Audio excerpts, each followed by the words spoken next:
Welcome to New Game Plus, a retro gaming podcast where three guys spend 7 days playing one old game and then we talk about it. My name's Dustin. My name is Kenny. I'm Nolan. And this is episode 337, and it is a Patreon poll! Pull. That was delayed. You guys know that this is a continuation of our summer pool party. Yeah. Yep. It's been so fun. It's been so fun. We're about halfway through. Oh, Yeah. no, don't say that. I know. Don't say that. But We'll I just think- keep going this year. I think there are at least two more chances for games from our listeners, from our patrons, to be played this summer. So if you are not yet supporting us on Patreon for as little as $5 a month, you can support us and get a lot of cool perks. One of those is being a part of our Patreon pools. Today's game is a game that one of our listeners submitted for us to play, and it got randomly selected, and so we'll talk about it as a part of this episode. But first, let's talk about the 2022 Summer Games Done Quick. It just concluded with over $3 million raised for charity, which is outrageous. Big number. But did you know that one of the runners, maybe for the first time at a GDQ, faked his run? Wait. No. I've been Wait, excited. drama? I've There's been drama? excited to bring this to Hold you on. guys. Drama. So it was Come a fraudulent run. It was pre-recorded. Pre-recorded and stitched together. No. Yeah. And stitched together. Did he fake a world record? And he faked a world record. Oh No. my God. You're kidding. And you he had can't do all of those things. Had a prepared speech at the end of his thing. I'm cringing, because dude. He knew he was going to do it. And he said, can we just not call it a world record because we don't know if someone else may have just gotten a world record. It was so good. I'm cringing hard. You can't tell me stuff like that. Yeah. Wait, okay. how did they find out? Okay, so as you know, it was a hybrid event this year. So some gamers streamed in person or were in person. Some were at home. Obviously, this person was at home and ran Metal Gear Revengeance, which. Okay, so it was some. Yeah. Okay, but hold on. It wasn't just the full game. I think that he legitimately played through the full game, which is the bulk of the thing, and then they had met a record, or sorry, an incentive, which kind of makes it even worse, so that he would run the DLC after that. And the DLC was only a 10-minute thing or something like that, but he got a 6-minute something world record. And so from home, he queued up a video, and he played it, acted like he was doing it for about 6.5 minutes, got a world record. But again, it was all pre-recorded, and he got caught. I think people started to question because they didn't hear keyboard clacks, because he would raise his hands in the air on camera and frame when he was supposed to be playing. And because of the speech at the end, it caused people to question. And so he admitted it. He wrote to GDQ and apologized. That is awesome. That doesn't. Everything you said just keeps making it worse. It's so Everything. good. It's so Dude, good. Y'all know that I that's love so peak bad. cringe, and this is one Yeah. of the peakest that I've seen. Yeah. Can you send? I mean, did they erase the VOD yet? GDQ erased it, but you know that other people grabbed it, so I've watched Send it me the since. link. I Okay. want to hear the speech at the end, because I don't- know that it's so bad. There's hard to no watch. way you'll be able to watch it. There's no way. Stand I just cringe. want to see. I can't. I want to see what he even- looks like, and I want to see him say it, and then I want to be done. It's So- really, really good. I love no. drama and stuff like this. GDQ has banned him from all future events. Oh yeah, you're done. Yeah, you're at over. least. Wait, like- was he? Is he funny, or was it just like Oh, he wanted no, to be dude. famous? He thinks he is. Yeah. Oh. It's one of those. Come on It's now. a really, really, really good one. Rest in peace. What's his name? No, we're not doing that Leak here. it. Hey, there's one other thing I did tell you about this while it was happening, I think, but Super Mario Sunshine, the runner was going for like all, is it moons, stars, graves, whatever it is? Shines, brother. Shines. And like 30 minutes in, died without any lives left. And so No backup save. no backup save. Oh And so no, you just sat gotta there have the backup. sat there in silence for a while, and then they're like, all right, now just in our time limit, we're going to try to get as many shines as we can. That's And they rough. hit the highest donation number this year. That's a miracle. Yeah, it is so Wow. good.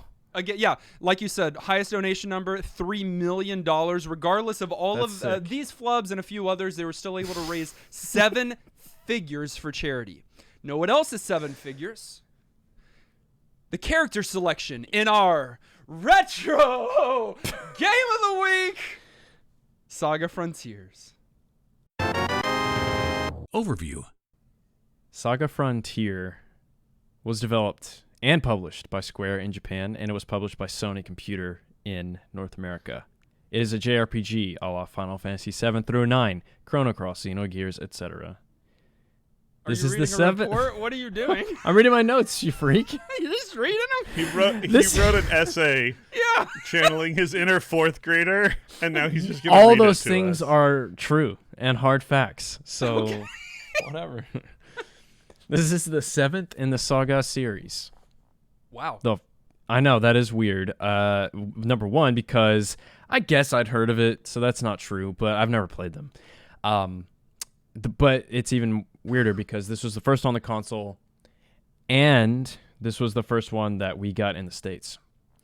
And they used to call it Final Fantasy? Yeah. That's not okay. We've had these conversations before because on the show, we played Final Fantasy Legend 3, which is right. a part of this. And and then I don't know if we played Final Fantasy 2 on the podcast. We played Final Fantasy Adventure. Is that one of them? That's would a that be different thing. considered? That's a different No, brand. we Okay, played, it's another we Final played Fantasy. something that was Saga related though. Okay. Because like 4 times, No, we Nolan's did, we been did, like, we I did. don't know anything about this series, and Because I'm like, I've- no, I'm pretty sure because- we've talked about it. No, because I don't play them. Well, you do now. No. But we've talked about it. It's like a branch off, and we can talk about it more as we get into it. But like Final Fantasy 2, some of those creators, you remember how different Final Fantasy 2 is from the rest of the series? They're it's kind of hey, like this game. Final Fantasy worked. Let's try something completely different. Not completely, but Yes. very different. And they did with Yeah. Final Fantasy 2, and then they went back to like a traditional kind of format. Well, Yeah. I think some of those same developers, creators of 2, launched off Final Fantasy Legend, Legend 2, Legend 3, and then Romancing SaGa, Romancing, which yeah. is a part of that SaGa series. Yeah, and I think that series also has branches that go different directions in terms of like gameplay and stuff. But this really is like what you would expect on the PlayStation. I don't know if I mentioned that yet. It's on the PlayStation 1, and like it's just like all those JRPGs I mentioned in its presentation, and like what you can expect from like, controlling a character. So it's very much of that era. The plot of this game, well, How are before you we gonna say do that, this? there are 7 playable characters in the game, first of all, and we'll get into lots of details there. But so that means there are 7 different storylines that you can follow and learn about these characters, and they are very different. There's very little crossover, actually. I would expect a lot of those stories to intertwine, and maybe there's this grand finale or something. But the stories are pretty unique. They all take place in this area called the Regions. That's like the lore of this area.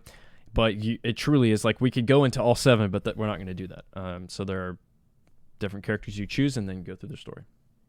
This game was a rental for me growing up. Oh, wait. You never Really? mentioned that. Yeah, so okay, It's we're got a good cover. 97 on the PlayStation JRPG. Remember, guys, course. this is I when I got you. started. Like that's Final Fantasy VII, and so Yeah. right around this era, I was consuming everything JRPG. Okay, You were, related. I like you that, were though. hungry for some games. This is right around the time of The Legend of Dragoon. Do This you is- remember it, though? Like, do you remember playing the game, or was it just like, I know I played it, I don't remember it? No, I certainly remember it, but I didn't get far because it was a little bit It's of a different. challenge for me as a kid. It's different, yeah. But I distinctly remember doing the robots segment. Oh, yeah. T260G as a yeah. kid.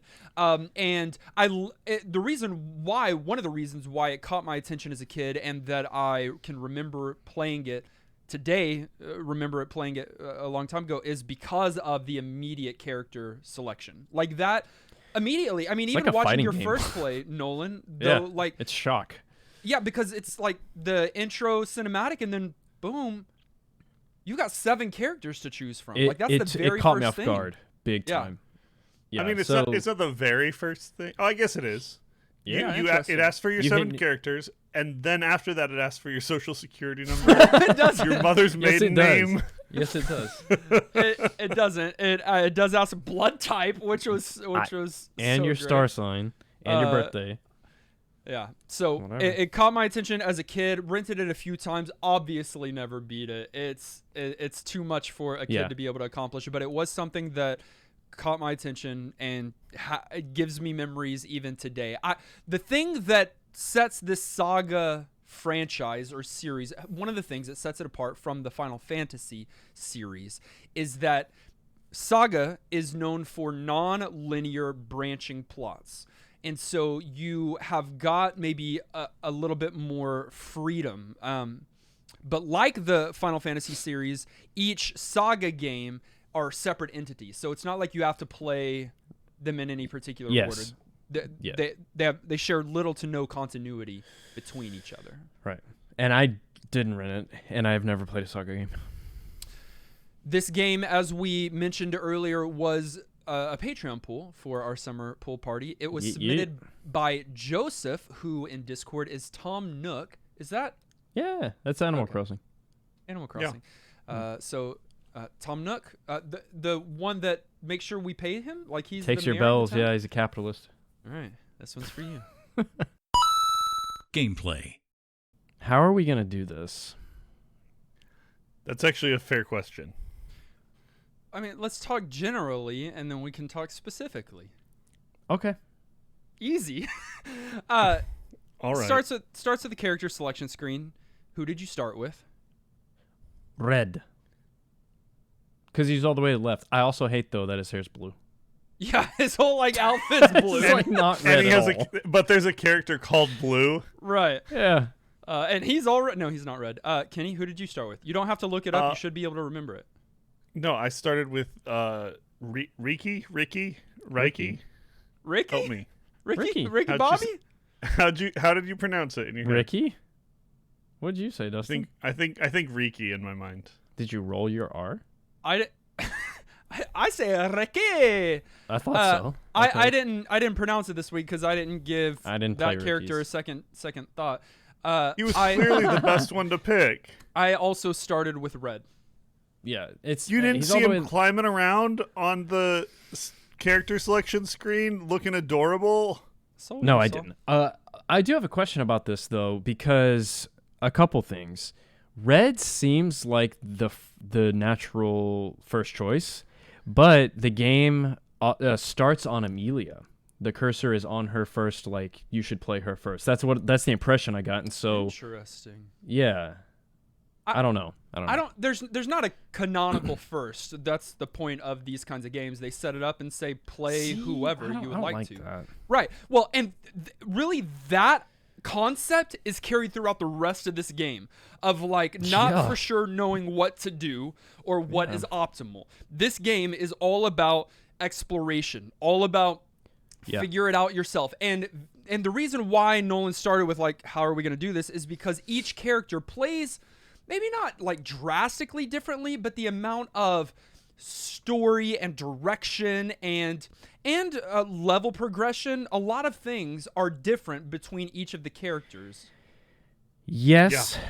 And another big one is the kind of the way you're moving throughout the world for each character. Like some of them have like overworld maps, some of them have star systems you choose from to travel. Like, but the like battle mechanics and like all of that remains constant for the most part, with like you said a couple of exceptions, but the real difference is just in figuring out where to go next for each character, because they're in JRPGs you're supposed to be saving the world and you're supposed to go to the next kingdom and go to the next dungeon to get this key or this item, but in this one there's no context. With Red's story, for example, let's start with there. Red's story starts off sick. I love the opening sequence with his dad in the car, and then this big, like, robot armored looking dude just smashes the front. Awesome. And then you, like, go into this battle. So, like, that makes sense to me. But then after that, I'm like, all right, what? No. What, Kenny? He was really into the story where they were in a car and they were driving in a circle, and then the circle just that never was ended. sick, Kenny. You know that was good. You're No, not it gonna was just like a critique circle. that. Okay, it was a big turn. It wasn't a circle. It was Like a the very- longest, tightest turn in the whole world. It depends on Okay. how quickly you're scrolling through the text. Yeah, were you But- reading like each one, like the dog? So are you saying, Nolan, that then after that, it's what you lost? Where did it lose your interest? Because you said you right Yeah, away yeah. you were taken in. Right away, I lost my interest. No, Yeah, no, it lost his because- interest as soon as he was in the hotel and had 40,000 options No. of where to walk and couldn't In the ship, know. before the hotel. Oh yeah, the ship was just as confusing. The Dustin, where it lost me is that it gives you too much freedom to explore. I understand. And you I know that. understand You know that. Okay. Yeah, so, yeah. I and a understand that. lot of those games, I used to say, man, I wish it wasn't so linear. A lot of noobs think Final Fantasy XIII is bad because it's linear. Yeah, whatever. Whatever. That's not a great critique. In this one, but some people do say, I wish I had more freedom in these games. But it's like there's so much to explore with no payoff. I found one guy in the ship that gave me his paycheck and nothing else. And there's a lot to talk to and look at. And I mean, watching you, like, some of the exploration was fun, even if there wasn't anything. I remember you found like an observation deck, and that was kind of cool. Yeah. And I mean, yeah, it's a massive ship. And the thing that makes it a little bit more frustrating is you don't know what doors you can go in. You don't know. You're kind of pressing the interact button Yeah. just in case, yeah. Like, you walk in, you can get to one ladder, but not another ladder just because it's background scenery or something. Like, it, and again, that you're going to hear this reoccurring theme, because that same theme of like character selection, no guidance. Same with Red when you get into that. But Red has some of the most guidance out of all the characters. That's what I'm hearing, and that worries me. Can he, I played 2 characters this week. with Riku that you played from Final Fantasy, That's not his name. did what kind of guidance, direction? Was it the same kind of like just go and figure it out? Yeah, not a lot. You can kind of just get plopped into the story, but you did that with everyone a little bit. They were kind of like, your world is getting destroyed. If you want to save it, you've got to go find these rings, and then they just teleport you to like a human world for some reason without explaining why, and you transform into a human-looking person, but you're still sort of foxy. What? And then you meet a bunch of the characters from the no. other stories, which is awkward when this is the first story you're playing through right away. Wait, Not like all of yeah. them, but like in almost the opening scene with Riki, you meet T260 and the character with him, Glenn, something with a G, whoever that is, and a few other like relatively familiar faces, and it's just kind of strange. But then again, it's like, now just go figure it out. You're running around and you've got to like run into this factory. It may not be quite as open as some of the others. Like, I felt like I could always sort of figure out what was next, but there were a number of characters relatively early on that you were running around on a bunch of crazy staircases, running around in a jail not knowing how to try and escape, running around in fields of flowers, not knowing what you were doing. There was a lot of running around and not knowing what you were doing with every character, pretty much. Dustin, you like this. Okay. Why? Was that, You know what I that was a meant. Stop question. it. Well, I don't prefer this. This is not that's not my preferred style of playing, but I'll tell you why. And I mean, this is not going to be a surprise to either of you or those that listen faithfully to this podcast, but the reason why it doesn't frustrate me like it could is because I use a guide. I'm glad you went there. So did I.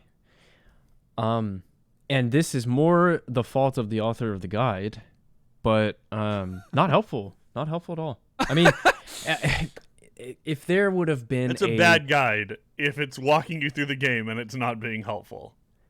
But see, I don't think I can blame that author that much, because that's this game. There's just a lot of confusion. Like for knowing what to do next, or like for knowing the story. Because I get if the complaint What to do is, next. I kind of don't follow the story. I'm Because- like Dustin with JRPGs. I want to get every item in the dungeon. I don't want to miss it. Sure. It bothers me. And so I actually use guides for games like this, and of course I used one. I looked for a good one. Someone posted the official like Prima or Brady Games guide from back in the day in Discord, and I pulled it up, and it looks cool. But it's just like explore, Sei's tomb and find the Muramasa or the sword or whatever, and it's like, what do you mean explore it? There's a whole like you have to find a key, this like one statue thing to activate this other hole you fall in. Like, it's not that simple, and I really needed some direction. Yeah. Help me with strategy that you guys took for getting to know this game, because this was we had a week, and a relatively short week. It's a big holiday for all of us right in the middle of it. I mean, not actually shorter than any other, but like practically. Actually, a little bit longer since we recorded early last week. Well, that's true. That's true. But yes, functionally, that's neither whatever. here nor there. It's there. And then we got a game that is massive. Like, it's massive, massive, massive. Every one of these stories, a few are shorter. Like, Loot's story, I think, was relatively short. But most of them are pretty full 8 to 10 experiences each. Yeah, each. There was no way we were getting through all of it. Did you guys take one or two stories and just go as deep as you can? Did you do a little sampling of everything? What was your, like, strategy here? I beat Red's story. Hey! And I got a really good chunk through Amelia's. Okay. Then here's the thing. I played 10 plus hours this week. I imagine I know where you're going to land. We talked a little bit throughout the week. We never really ever, the three of us, like straight up say, hey, this is where I'm landing, because we want to leave it for the episode. Yeah. But we do kind of get some expressions throughout the week, and chat in Discord. Chat in Discord, some of that stuff. So I've got an idea. But at least with that, Nolan, I know that you played a good amount. More than I not a would good have. amount, not like half of the game or anything, but you played No. a substantial amount for you to have a completely informed opinion. So that makes me happy. Yeah. Yeah. And I think, sorry, I didn't mean to cut you off, but I think I have enough information. Like, I know I didn't beat the game. People are going to come for me for that, but it's okay. Like, I know what this game is. Don't worry. I know what You this game weren't is. going to. That wasn't an option. Yeah, you can't beat a 80-hour game Of course not. It's in just a week. Hey, by the way, good value this game is, or would have been when you bought it back then. That's a lot of content. So I also, Nolan, beat Red's nice Red's story, and then I played a portion of T260G's cool. the robots. For nostalgia's sake. Kenny, you tried a little bit of all? Yeah, I did the sampling. I wanted to know all of them, and so I tried to play everybody. I didn't get around to Blue, but I played at least a little bit of everybody else. Not far into their story, but like get a sense of what was going on and move on. We need to get into the battle system, but before that, Kenny, is Loot's story the one that starts where you're looking at like a solar system and you're choosing a planet to go to? I mean, Loot is traveling around on the ship. I don't remember if you're choosing it on a solar system. One of these, I tried another one just to look at the character. I think it was Loot. You pick a planet to go to. By the way, they don't tell you which one to go to. There are only 2 options, and you're looking at this it looks like this huge space map, and you're like, whoa, all these options. They're fake options. There are only 2 real ones, and you have to find them in the menu. And when you finally find them, you probably go to the wrong planet. And then you have to choose a magic that they don't tell you what it does, and you could choose the wrong thing. Anyways, battle system. Let me throw out a few things, because there's a lot here. We're not going to talk about all of it, but just so that listeners can have an idea. So there are no random battles, really. It's all kind of like the action RPG kind of setup. Run into the enemy. You've got characters. Kind of think Chrono Trigger. A lot of this, there's enemies on the screen. You can run around them. You can pull them into a corner and avoid them, or you can run into them and fight them. And it's fairly traditional turn-based JRPG. But again, think Chrono Trigger, in that you can combo together 2 different abilities, 3 different abilities, and all of your different characters function differently. You build a team as you go along, and like Kenny mentioned, you can build. He at least mentioned in passing, you can build a team or multiple teams. I think you can have up to 3 or 4 teams of 4 or 5 characters each. I think it's and 4. You can send in different squads to fight the battle, and along your story, you're pulling in these teammates where you can get up to a total of 31 characters to add to your party along the way. Too much. Too many. So much. And it's only like Fire only, Emblem at that point. Only 6 of them, if you're playing a character, it's the 7th, that are key characters from, or at least they're playable characters that do show up in your story. And for Red's story, I'm using that as my example because that's what I'm most familiar with. It doesn't matter. Any of those characters don't matter because you are the most OP character from the start. I hate that. There's no character progression.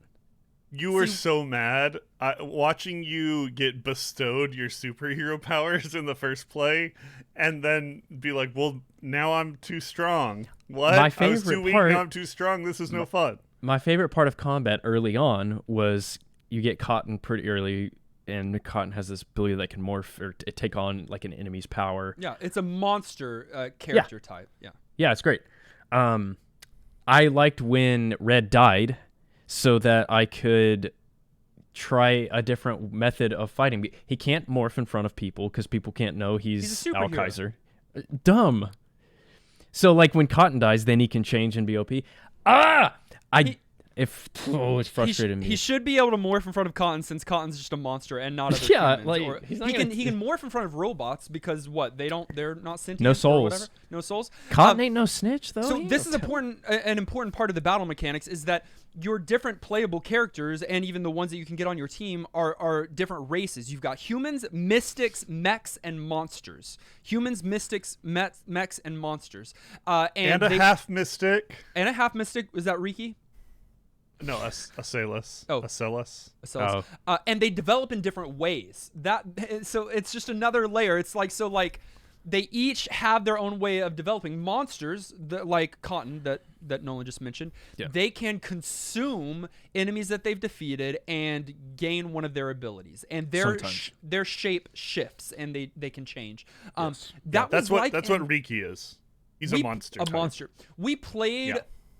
Maybe it was Final Fantasy VIII, and I hated it because you remember how I messed up my evolution? Yeah, it's also like that Digimon World or whatever. Digimon World where you you messed like that game trained. up so bad. That was but good. It was the funniest thing. Same kind of concept with the monster, but completely different with a mech. With a mech, it's just since they're robots, you just find or buy parts and equip them to the robots, and then they gain stats and abilities.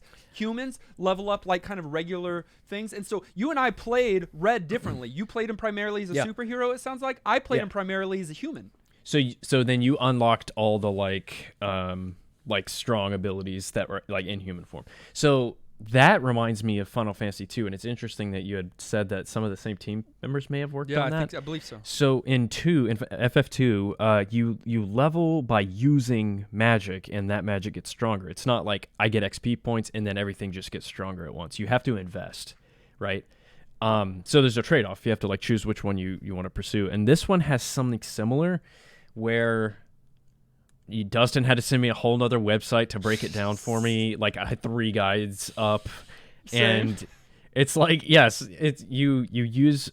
So there are a couple things here. If you use abilities against enemies that are stronger than you, it's like super buffed. And like there's like this hidden XP. It's kind of one way to look at it. I think it's just RNG though, where you'll learn new abilities in the middle of combat by using.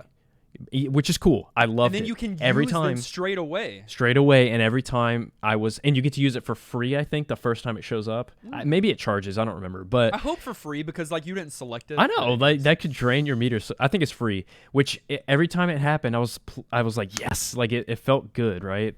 Or deflect. I loved when that came up the first time. Red just deflects like a strong move. But there's always a but with this game. Like, it's just dumb to have hidden abilities that you unlock randomly, and you can try to pay attention to unlocking it. And I tried to use that guide, but I got exhausted with it and threw it away. So I just was Alkaiser. And see, I think I don't hate the concept, but when there are 150 different moves that you can learn.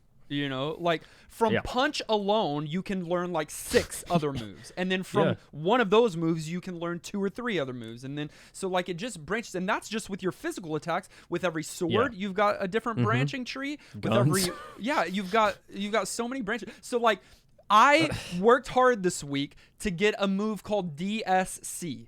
I had to get it. Why? Yeah, Why did you I have to get that? Because that's the channel we record the podcast in. Dustin's singing channel. We've got a DSC channel, and that's what we always record in here. Anyways, it is the most OP over the top wrestling move that Is it suplex?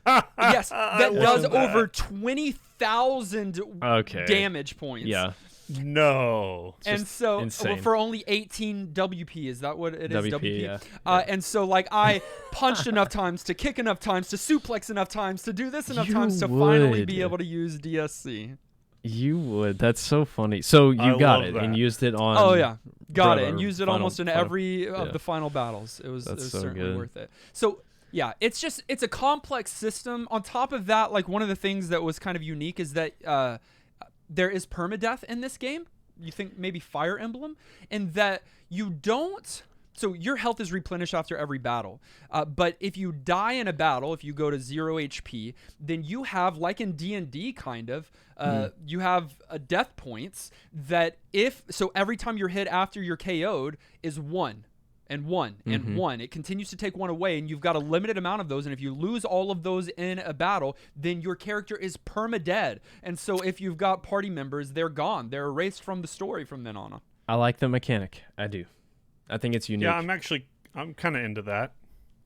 And like the first time it happened, I was like, why are the enemies just hitting a dead corpse? That's kind of weird. Yeah. Like I was like, what is happening? And then you see the 1 ticking. Yeah. It doesn't explain that. I had to read it later. But And we don't need to get into it. We mentioned combos, and that's just a whole nother thing of like it might also trigger. random. It might trigger. Random. Like really, there's a whole system there. I didn't even pull that one up of like There's it's like a call and response command kind of structure. So you have to do the right one first, and then it has to work in time with another, and then there's some RNG, and a enemy can't attack in between. It's just an insane thing, but you can do level 2, level 3, level 4 combos that end up doing strong. so much power. There's whole systems around all the monster stuff as well. It's a sure mess. You can choose all different ways to evolve. I didn't get into the in-game stuff super far at all, so I don't really know how that works, but like every one of these games basically tried to be its own game on its own, and yet have some sort of like cohesion into this world and sort of tie-ins and style. And I don't know, the attempt to go that big and to tell a varied story there and to do that sort of open world thing, I get the appeal of. But I think I landed where you guys were, where it was more overwhelming than it was like inviting into discovery or adventure for me. It was just a lot. Like a lot. It was. And before we go into the next section, can we just talk about story real quick? I think we've hit it a little bit, especially at the beginning, but because I think for me, if some really good storytelling is there, good story beats, even if the mechanics are somewhat obtuse and difficult to learn, it would keep me engaged and playing and excited. And it probably depends on which character you're selecting. But did you find yourself excited by the story? Was that an engaging story that kept you engaged? So I liked the overarching story for most characters. If you gave me a summary of like, here's a character and here's the thing they're trying to do, does that sound interesting? I would probably tell you, yes, that could be cool. That could be a good story. I did not like, though, how they did storytelling in this game. It was lots of just like plop you in and then like give you like 2 lines of summary that didn't really flesh anything out, that just sort of like explained what was going on, and then like off you went. And so I never felt really connected to those stories, even though they were set up and kind of cool and intriguing. And again, maybe they get deeper and there's some more of that. Maybe some of that was translation kinds of issues. Sometimes we run into that issue, you know, where we think it's brevity and really it was just like poorly ported. But I don't think that was the case. I think this one was just, it didn't spend a lot of time telling you the stuff, at least not in a way that was super engaging. It tried to do that some with like the world you were in and through NPCs and whatnot, but it just fell a little flat for me. For Red and Amelia, the answer is no to your question. I do think Amelia had a better story. I think they both start so strong. And I think that's the case for all the characters. I think the setup for all of these stories is very good. Lute's setup is, I think I'm saying Lute. I'm pretty sure that's the one. He's like the magician. And you have to like go out and find your brother. Great setup. That's Blue, I think. Blue has that's to go Blue. kill his brother. It's why Okay, you keep I'm describing mistaken. things to me, and I'm like, It's Blue. I Then. don't remember that at all. That all that's great, but in terms of like story beats and like Red as a character, no, I was kind of bored. Yeah, and the thing for me is that they were okay, but I'm with you, Kenny. A lot of things just would happen, and the answer was because. Like, there wasn't connecting things. It was just like, and now you're on this planet, and now you're here, and now It would have been this. interesting if like there was a greater threat in the regions, and they were all interacting with it differently. And maybe it had different forms, dude. the threat. Like, because, like, That's good. from my understanding, they don't really intertwine that much. The No, you characters. could've Which, done like, something you like that. should have done that. And then made it where like the order you played through changes the outcome a little bit for some replayability or something, and just that would like give some intrigue and tie it together and give it a little cohesiveness. Now, there's none of that really. and from my understanding, after you play a character and start a new character, you can do it from the saved data of your previous They character. want you to, yeah. But they I tell you don't to. think it changes story as much as it changes leveling and the power of your That's your my characters. understanding as well. And so even when your other characters, selectable characters show up in your story, it's not really on the narrative side of things as much as it is just go and you found them in the world and you can bring them on. But like there's a lot of things here that with like Live a Live and maybe that's a good reference that like Live a Live they do some of that. You don't have crossover, but you do have this final story that I think pulls some of it together. So even if it doesn't, Live a Live's a better example of just anthology games and stories. Aged. So we have a few PlayStation playlists on our YouTube channel. You don't say. A few? I don't know if you heard about that. So we were able to re-upload our famous one, and then we made a second one, a sequel to that. And on one or both of those, we have some SaGa Frontier songs. I know that we at least have Sunset Town, the song Sunset Town, on our newest compilation. Nice. And I think it's indicative of the rest of this OST. I think it is. I think the music is so good. Some of the best. It's really good. It's really, really good. Almost every track was a banger. And I felt like each character had appropriate music to match their like plot lines. I mean, there was nice variety there. All of the songs were sick. I liked it a lot. Yeah, agreed. Really loved the music here.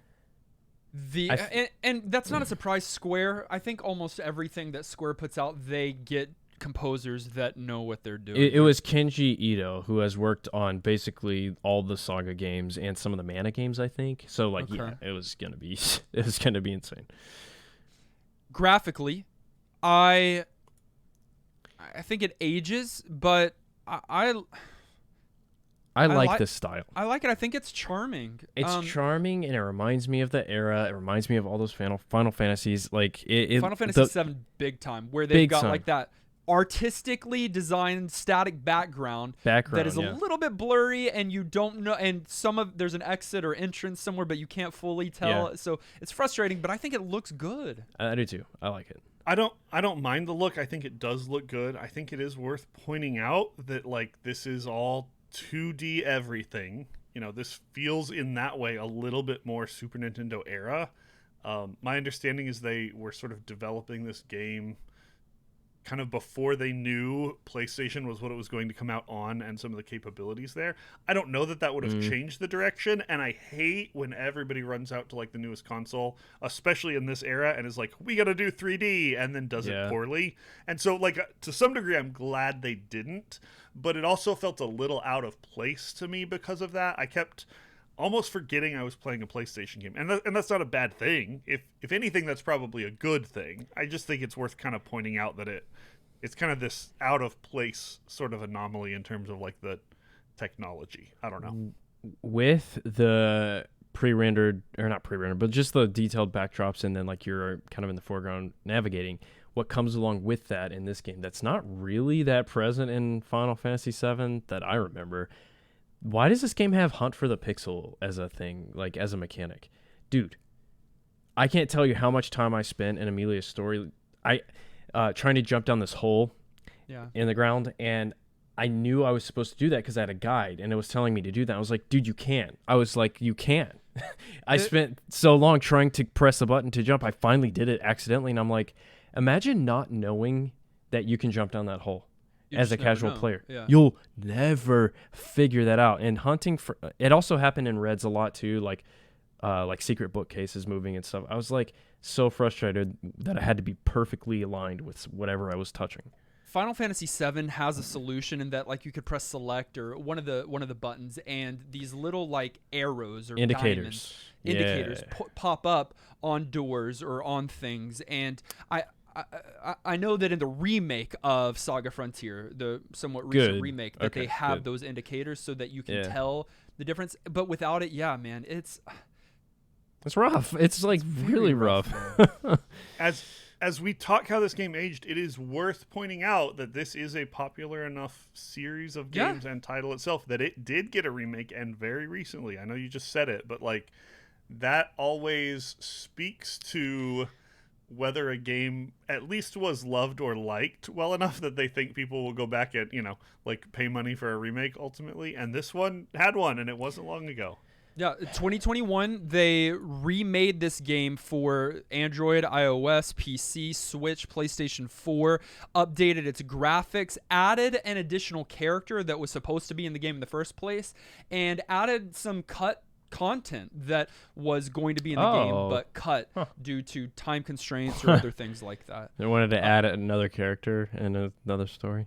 One of the remarkable things is, though, they didn't really have to touch the soundtrack much because it's just already sick. It was already there. Well, I think the original game itself also sold pretty well. Which is kind of surprising to me. It was like the fifth top most selling game in Japan in that year. At least in Japan, it did really well. I don't think it did nearly as good here in the States. Yeah, because it's the first time we're seeing it, and we're like, "What is this?" And then we see, like, if you actually did play it, you're like, "What is this?" And so they already knew what it was over there, but yeah, right. After playing the game, the traditional game, the game that came out in 1997, I spent some time playing the remaster version. Nice. And it tries to fix a lot of the issues we talked about in this episode. And so one of the ones, so instead of just not knowing what to do, you've got a story log in your menu that will tell you what just happened, and then it will have a sentence with highlighted words telling you who you should probably go talk to or where you should probably go. And that's big. So much. That's huge. So instead of just guessing, it gives some hints. It doesn't always like straight up tell you exactly what to do, but it gives you enough hints that you can. That's more. Yeah, it changes how you play. I already mentioned it also gives the indicators of where you can step into or where you can go. What are updated visuals at all? Like is it they overhaul? They repainted the character models and kind of made those look a lot more crisp.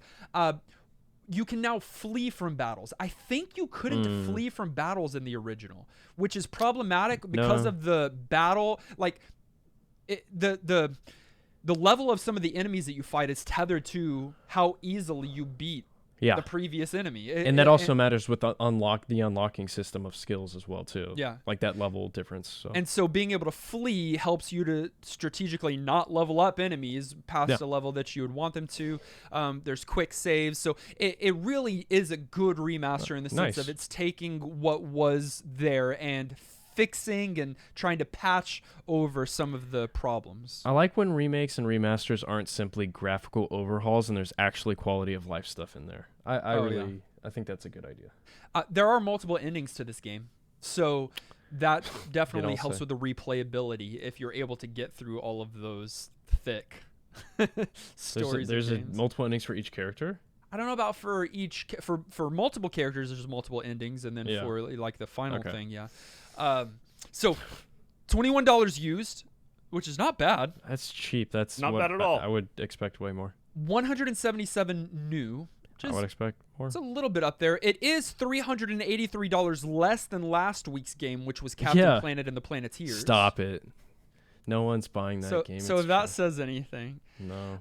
But you can also get the remaster on Switch for $25 or like on PC. You can Get it that for one relatively if cheap. you're interested. Final thoughts. At the end of each and every one of our episodes, we determine whether or not the game gets our vote for New Game Plus status. That's our general thumbs up or thumbs down. It does require 2/3 of the vote to swing one way or the other. Let me begin. Okay.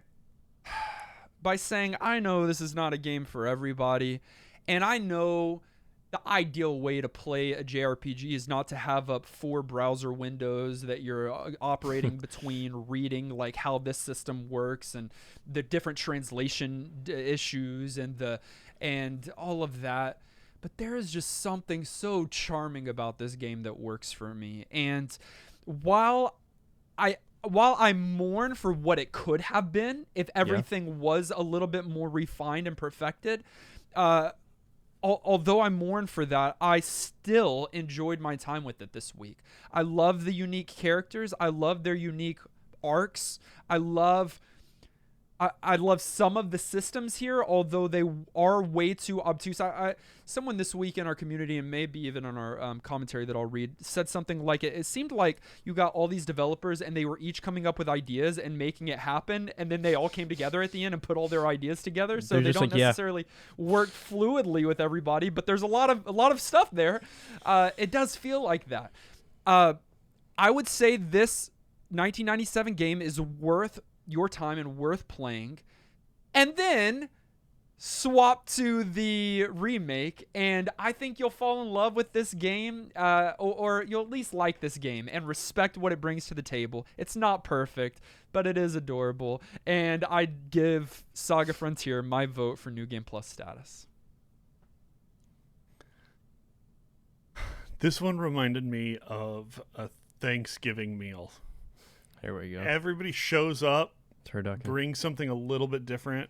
There's huge variety. Some of it's amazing, some of it's not so good. You're generally looking forward to it, but it's also just a lot. And if you try and sit down and eat all of it, it's gonna be too much. Like you're not gonna be able to handle it. And that's sort of how I felt this week. There's definitely some good here, a lot of it, but I just felt kind of overwhelmed. I wish they'd tighten things up a bit. Sounds like they did with some of the remaster, which is great. But I don't know. It just felt like too much for me. I couldn't get attached to the story. The game felt a little all over the place. And the thing is, I know we take every game on its own merits, but this is a mid-90s RPG.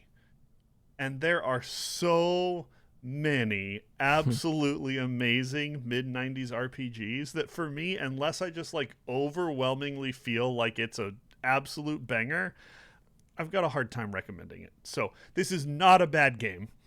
There's lots of reasons to love it. I definitely enjoyed some things about it, but no New Game Plus for me regardless.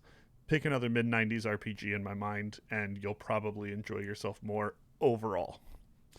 Comes down to you, Nolan, and I entrust you with this. And whatever, I'm not saying that to butter you up. I know. I think because I see the problems inherent in this game, but I love it regardless.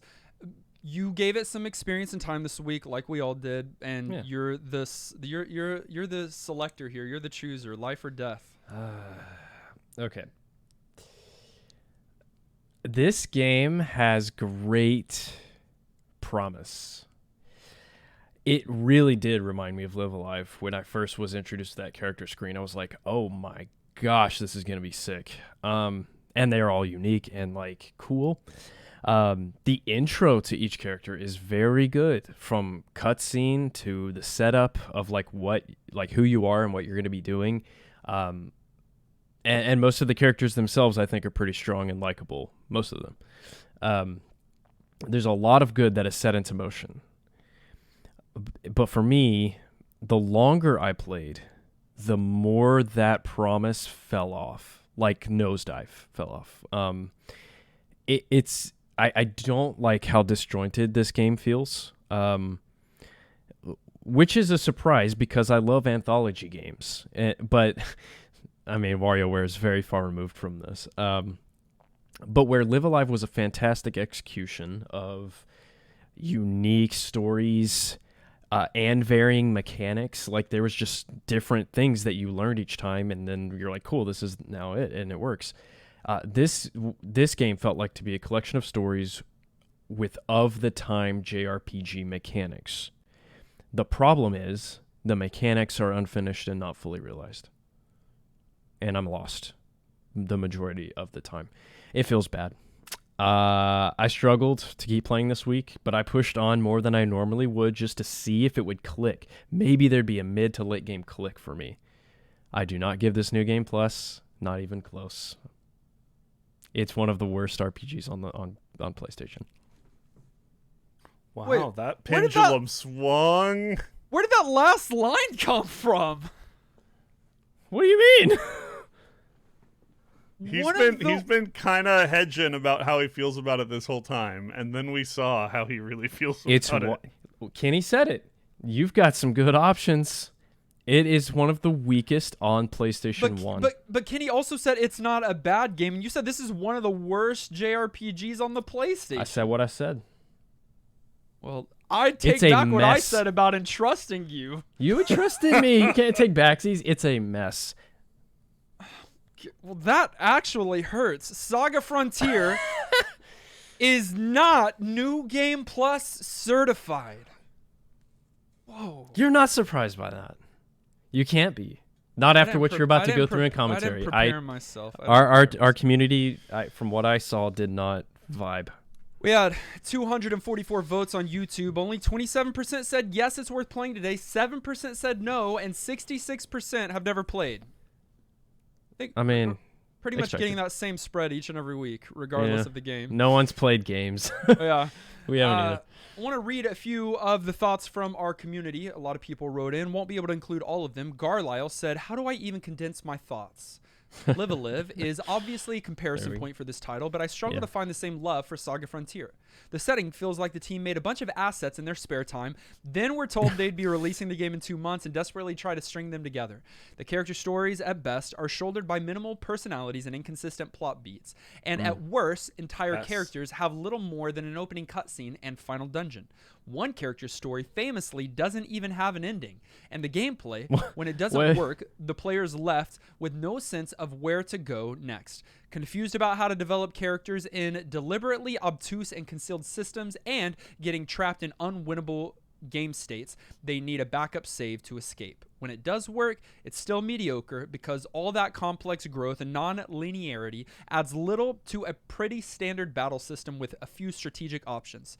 There may be some very creative minds behind this game, but what they made is a mess. Whew. Yes. Whew. Rough. It's a mess. Hey, let me add one more thing to that list. You can get stun locked because in this game you initiate like NPC text by running into people, and so they can back you into a corner and you're screwed. That did not happen to me, but I did find it interesting that you didn't have to tap X or square or anything. Yeah, you just run into them. Yeah, I don't know. Kind of nice, maybe. I don't know. Maybe more problematic than anything. Yeah, it owned me. Repulsive said bold, unconventional, and not for the faint of heart. Frontier is an appropriate title for this one. It's explorative and boundary pushing. Square gave us a lot of what we weren't typically getting here in your mid-90s RPG. While everyone else seemed to try and ride off the coattails of their magnum opus, Final Fantasy VII, they had us running around as suplexing supermodels and combo-teching cats in a free-to-roam setting. Although the ambitions of this game might outweigh its execution at times, I admire it, Yes. even if I feel my appreciation for it goes unrequited. It certainly isn't hand-holdy, and it certainly won't tuck you in at night after a glass of milk and cookies. A little bit of tough love goes a long way for me, though. I'm feeling an NGP. All right, there you go, Dustin. You got an Being ally. repulsive.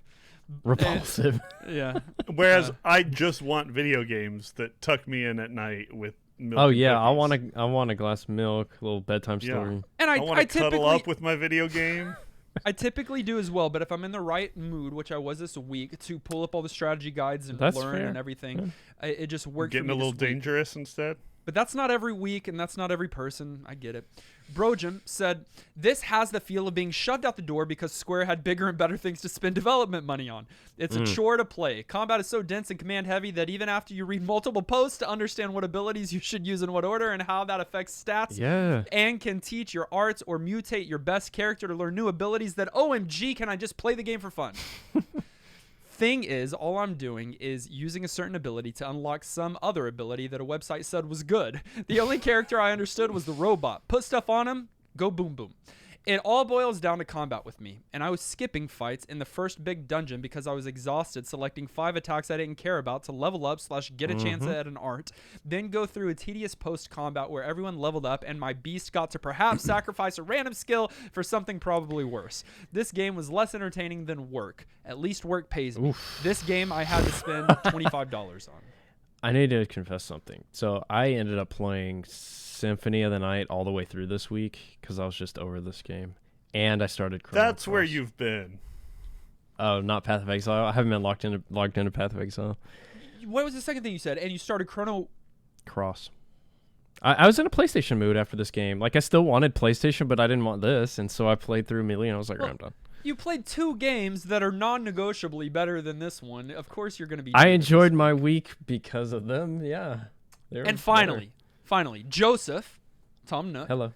who submitted this game, said SaGa Frontier no. was one of my favorite games as a kid.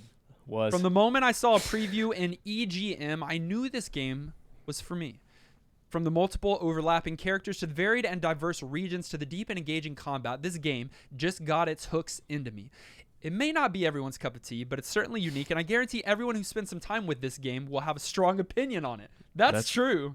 That is true. I thought you were going to say would like it. It's definitely a game that evokes feelings. I replayed the entire game last year when the remaster came out, and that is certainly the definitive version of this RPG. Yeah, sounds Many of the like it. common gripes are fixed, and the intended 8th character, Fuse, finally gets his own chapter. For anyone who liked SaGa Frontier but couldn't get past some of its rough edges, please give this remaster a shot. Thanks again for selecting my game. While I suspect it will not get New Game Plus, I'm glad more people got to experience one of my favorite RPGs of all time. I love that attitude. I will likely revisit this one day, far from now. I will. I do this a lot. I mean, I just confessed I played games that we played on the podcast just for fun. And I'll play that version for sure. I'll get it on Switch and I'll play the remastered with all the like quality of life, and then we'll see. I do wonder That's the if consensus. I wonder if for everyone that bounced off of it this week, if they played the remaster instead, I don't think it assuages or absolves all of the sins or problems, but I do think it fixes some of them, maybe enough to tip that over into New Game Plus territory. Yeah. But we won't know for another 15 years because maybe we'll come back to it at some point. How great would that be if one time in this podcast life we're able to play the remake of a game that we already played? That's gotta happen. Of games. That'd be They're amazing. retro. What was the first remake you think? I don't know. Pac-Man. All right, the game SaGa Frontier is being set to the side, and we are going to randomly select from our retro master list. Again, we're in a summer pool, but every other week, meaning Off week. Yeah, meaning this one's an off week. We've toweled off. We're out of the pool. Toweled off. Yeah, but we're sitting by it. Well, sure, yeah, but we're eating dry. hot dogs. We're not. Yeah, we're eating hot dogs, but we're not in the pool. It's glizzy, and I'm sitting in the sun waiting to get like too hot again, so then I get back in the pool next week. While you're getting mosquito bites. Oh, I'm getting bit. Yeah, bro. All right, setting aside Pass SaGa Frontier, and from our randomizer retro master list, we are randomizing now.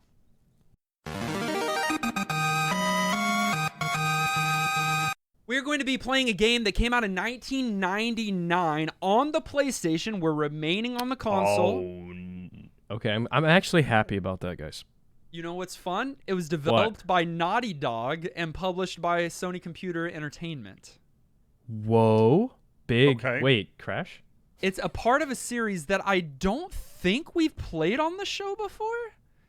I can't help you. I don't know what it is, yeah. Have we played it on the show before? We have played one on the show before.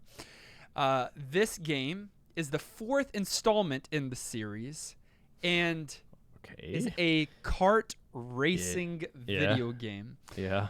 We are going to be playing for the next 7 days Crash Team Racing. I just installed a ton of PlayStation games on my Mister, and this was one of them. I've never played it, but I like Crash a lot as a character. Same. Like, so funny, iconic, and I hear this game is excellent.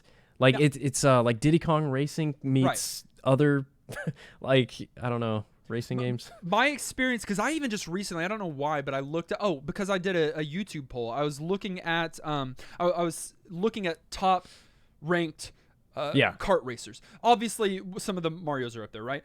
And then Diddy Kong is one of the like top ones. It's way up there. It's really popular, yeah. But I think other than those two, I think Crash CTR. is the next. So interesting. Yep. It is interesting, but it always is interesting to play these kart racing games by yourself. So No. Yep. Surely there's like a story mode in this too, though. That's like single player. Probably, but Okay. playing by yourself kart racing is not. I'm the same. hype. I'm hype. All right, find a copy of CTR Crash Team Racing. Played along with us this week. Join us in Discord this week and let us know what you think about that game. You could also tell me how right I am about Saga Frontier. You can go to discord.gg/newgameplus. Not too late to join us in the pool next week. If you are not a producer, you can join our ever-growing list of producers who not only support what we do on an ongoing basis, but also get to vote in our pool party. So think about it. You'll be joining the likes of Adam Amarlian, Antonin, Ben, Brunt, Captain Protein, Dan, D.H. Bowser, Francesca, Gimbin, Jerry, Joey, Jordan, J. Robert, Justin, Clint, Nick, Nat, Corey, Maximum, Mr. Lattes, Nowell, Sage, and Shonda, Thomas, Unbelievable, William, and Zion. We appreciate each and every one of you. Appreciate you. Humongous thanks to Bro Jim and Garlisle. Hey. I would take my hat off to you if my headphones weren't holding it in place. We appreciate you. Thanks for being our directors. And thanks to every one of you that listens and is part of our community. Appreciate you. You can find us on our social media. That's Facebook, Twitter, Twitch, TikTok, and YouTube. Links are in the show notes. Listen directly on any podcast provider of your choice. Subscribe so that you are the first to get new NGP episodes. And while you're at it, please leave a kind rating and review. Our video episode was edited and produced by our friend Dylan. Our audio episode was edited and produced by our friend Dan Willett. Join us next week as we play Crash Team Racing. Until then, I'm still T720-260G. That's not it. I'm not playing this game. I'm not red. I'm blue. Dabu dee dabu die. And this has been New Game Plus.